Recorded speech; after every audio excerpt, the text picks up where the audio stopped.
আসসালামু আলাইকুম প্রিয় বন্ধুগণ। আশা করি সবাই ভালো আছেন। আজ আমি আপনাদের সূরা কাহাফ থেকে একটি ইসলামী ঘটনা শোনাব। একদিন বনী ইসরায়েলের এক সভায় মুসা আলাইহিস সালাম ভাষণ দিচ্ছিলেন। ওই সময় এক ব্যক্তি প্রশ্ন করলেন, পৃথিবীর সবথেকে জ্ঞানী কে? মুসা আলাইহিস সালাম উত্তর দিলেন, পৃথিবীর সবথেকে জ্ঞানী আমি। তিনি বলতে পারতেন, পৃথিবীর সবথেকে জ্ঞানীকে এ বিষয়ে আল্লাহ ভালো জানে। আল্লাহ মুসা আলাইহিস সালামের কথায় খুশি হলেন না। এই ঘটনার প্রেক্ষিতে মুসা আলাইহিস সালামের পরে একটি ওহী নাজিল হলো। হে মুসা, দুই সমুদ্রের সঙ্গমে একজন বান্দা আছে যে পৃথিবীর সবথেকে জ্ঞানী। মুসা আলাইহিস সালাম আল্লাহর নিকট ফরিয়াদ করলেন, হে আল্লাহ, আমি ওই জ্ঞানী ব্যক্তির কাছ থেকে জ্ঞান লাভ করতে চাই। আপনি আমাকে তার সন্ধান দিন। আল্লাহ মুসা আলাইহিস সালামকে জানালেন, এক থলের ভিতরে একটা মাছ নিয়ে নাও এবং তুমি যাত্রা শুরু করো। দুই সমুদ্রের সঙ্গমে এসে মাছটি যেখানে নিখোঁজ হয়ে যাবে, গায়েব হয়ে যাবে, সেখানেই হবে তোমার গন্তব্য। সেখানেই তুমি ওই জ্ঞানী ব্যক্তির দেখা পাবে।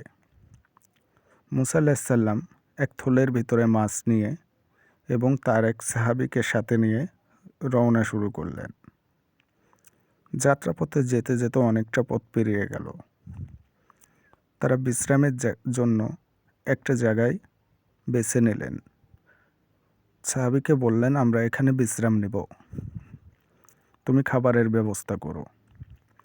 মুসা আলাইহিস সালাম সেখানে বিশ্রাম নিচ্ছিলেন। এমন সময় থলের ভিতরের মাছটা জীবিত হয়ে সমুদ্রপথে চলে গেল এবং মাছটি চলে যাওয়ার সময় একটা রহস্যজনক ঘটনা ঘটল। মাছটি যে সমুদ্রপথে যেমনি যেমনি গিয়েছে, ঠিক সেই পথ ধরে সুড়ঙ্গ হয়ে গিয়েছে। সাহাবী এটা দেখল, কিন্তু পরে তাকে মুসা আলাইহিস সালামকে বলতে আর মনে ছিল না। মুসা আলাইহিস সালাম সেখানে বিশ্রাম নিয়ে সাহাবীকে নিয়ে আবার যাত্রা শুরু করলেন। যেতে যেতে হঠাৎ সাহাবীর সেই ঘটনার কথা মনে হলো। সে মুসা আলাইহিস সালামকে বললেন, আমরা যেখানে বিশ্রাম নিয়েছিলাম, আমাদের মাছটা সেখানে, থলের ভিতরের মাছটা সেখানে জীবিত হয়ে সমুদ্রপথে চলে গিয়েছে এবং যাওয়ার সময় সমুদ্রপথ ধরে ঠিক যেমনি মাছটা গিয়েছে সেমনি সুড়ঙ্গ পথ হয়ে গিয়েছে। আপনাকে আমি বলতে ভুলে গিয়েছিলাম। মুসা আলাইহিস সালাম বললেন, তুমি ভুল করেছো, ওটাই আমাদের গন্তব্য ছিল। তখন মুসা আলাইহিস সালাম সাহাবেকে নিয়ে আবার পিছনের দিকে ফিরে যেতে শুরু করলেন। ঠিক সেই জায়গাটায় এসে দেখতে পেলেন একটি বৃদ্ধ লোক সেখানে বিশ্রামে বসে আছে। সেখানে যে মুসা আলাইহিস সালাম লোকটিকে সালাম দিলেন, আসসালামু আলাইকুম। সে লোকটি ছিল খিজির আলাইহিস সালাম। তিনি সালামের উত্তর দিলেন এবং প্রশ্ন করলেন, আপনি কি বনী ইসরায়েলের মুসা? আপনি কি বনী ইসরায়েলের মুসা? মুসা আলাইহিস সালাম উত্তর দিলেন, জি, আমি আপনার কাছে জ্ঞান লাভ করতে চাই। তখন খিজির আলাইহিস সালাম উত্তর দিলেন, আপনি আমার কাছে জ্ঞান লাভ করতে চান, ভালো কথা, কিন্তু আমার একটা শর্ত আছে। মুসা আলাইহিস সালাম বললেন, জি বলেন। তখন খিজির আলাইহিস সালাম বললেন, আপনি আমাকে কখনো কোনো প্রশ্ন করতে পারবেন না, যা হবে শুধু দেখে যাবেন। মুসা আলাইহিস সালাম বললেন, আচ্ছা ঠিক আছে। তখন তারা সেখান থেকে যাত্রা শুরু করলো। যেতে যেতে হঠাৎ নদীর কিনারায় এসে নৌকার মাঝিরা যখন খিজির আলাইহিস সালাম আসছেন, তাকে তাড়াতাড়ি নৌকায় তুলে নিলেন এবং তাদেরকে আদবের সহিত নৌকায় বসিয়ে নৌকায় পার করে দিলেন। নৌকায় ঘাটে পৌঁছানোর ঠিক আগ মুহূর্তে খিজির আলাইহিস সালাম নৌকার একটি তক্তা উঠিয়ে নিলেন তখন মুসা আলাহিসাল্লাম প্রশ্ন করলেন, এই মাঝিগুলো আমাদের এত সম্মান দেখালো, আমাদের কাছ থেকে ভাড়া নিল না, আমাদেরকে সম্মানের সহিত নৌকায় পার করে দিল, আর আপনি তাদের এই প্রতিদান দিলেন? তখন খিজির আলাহিসাল্লাম বললেন, হে মুসা, আমি আপনাকে প্রথমেই বলেছি আপনি কোনো প্রশ্ন করবেন না। তখন মুসা আলাহিসাল্লাম বললেন, আমি ভুলে গিয়েছিলাম, অসন্তুষ্ট হবেন না। তখন তারা সেখান থেকে আবার যাত্রা শুরু করলো। যেতে যেতে এক গ্রামের পথ ধরে যেতে যেতে তারা খুব ক্ষুধার্ত বোধ করলো এবং সেই গ্রামে তারা গ্রামের মানুষের কাছে কিছু খাবারের জন্য সহযোগিতা চাইল, কিন্তু গ্রামের মানুষগুলো তাদেরকে খাবারের জন্য সাহায্য করলো না। তখন যেতে যেতে খিজির আলাইহিসসালাম দেখলেন একটা পাঁচিল হেলে আছে। তিনি সেই পাঁচিলটা ঠেলা দিয়ে সোজা করে দিলেন। তখন মুসা আলাইহিসসালাম বললেন,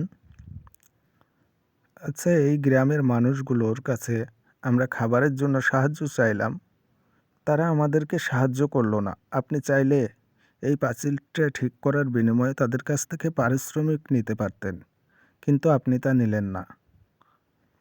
তখন খিজির আলাইহিসসালাম বললেন, আপনি কিন্তু আপনার প্রতিজ্ঞার কথা ভুলে যাচ্ছেন। তখন মুসা আলাইহিসসালাম বললেন, হ্যাঁ, আমি সত্যিই ভুলে গিয়েছিলাম আমার প্রতিজ্ঞার কথা, অসন্তুষ্ট হবেন না। তখন সেখান থেকে তারা আবার যাত্রা শুরু করলেন এবং যেতে যেতে দেখা গেল একটা খেলার মাঠে অনেকগুলো বাচ্চা খেলা করছে। খিজির আলাইহিসসালাম সেখান থেকে একটা বাচ্চাকে ধরে তার দেহ থেকে মাথাটা বিচ্ছিন্ন করে দিলেন। এটা দেখে মুসা আলাইহিসসালাম আর সহ্য করতে না পেরে তিনি বললেন, এই কাজটা করা আপনার একেবারে ঠিক হয়নি, আপনি এই বাচ্চাটাকে মেরে ফেললেন। তখন খিজির আলাইহিসসালাম বললেন, হে মুসা, আপনার সাথে আর আমার একসাথে থাকা হবে না। আপনি আপনার প্রতিজ্ঞা ভেঙে ফেলেছেন, আপনার প্রতিজ্ঞা আপনি রাখতে পারেননি। তবে যাবার আগে আপনার এই 3টা প্রশ্নের উত্তর আমি দিয়ে যাব। প্রথমবার যখন আমি নৌকার তক্তাটা উঠিয়েছিলাম সেটা এই জন্য উঠিয়েছিলাম, ওখানকার রাজা অনেক বদমেজাজি ছিল। সে গরিব মানুষের ভালো ভালো নৌকা দেখে নিয়ে নিত এবং নৌকার উপার্জনের টাকা নিয়ে নিত। এতে করে গরিব মানুষদের সংসার চালাতে অনেক কষ্ট হতো। আমি তার নৌকার তক্তাটা এই জন্য উঠিয়ে ফেলেছিলাম যাতে করে ওই নৌকাটা রাজা আর না নিতে পারে। দ্বিতীয়ত, পাঁচিলটা আপনি পাঁচিলটা আমি ঠিক করে দিয়েছি বলে আপনি আমাকে প্রশ্ন করেছিলেন।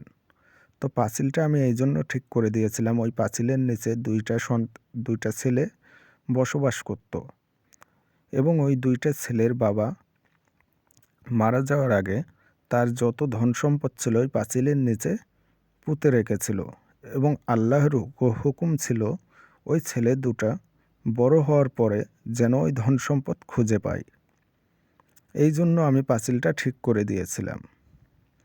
তৃতীয়ত, আমি ওই বাচ্চাটাকে এই জন্য মেরে ফেলেছি, এই বাচ্চার বাবা মা অনেক ফরজগারি এবং এই ছেলেটা বড় হলে, এই বাচ্চাটা বড় হলে সেও অনেক বদমাইশ হতো, সে ইসলামের পথে চলতো না।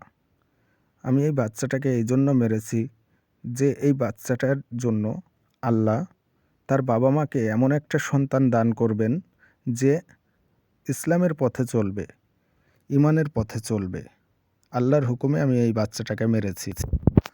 তখন মুসা আলাইহিসসালাম তার ভুল বুঝতে পারলেন। তো বন্ধুগণ, এই ছিল আজকের গল্প। আশা করি আপনাদের কাছে ভালো লেগেছে। অবশ্যই কমেন্ট করে জানাবেন গল্পটা আপনাদের কাছে কেমন লাগলো এবং এমন ইসলামিক গল্প আরও শুনতে অবশ্যই আপনাদের আগ্রহ কাম্য করছি এবং কমেন্টে জানিয়ে যাবেন এবং পেজটা একটা ফলো করে দিয়ে যাবেন। ধন্যবাদ।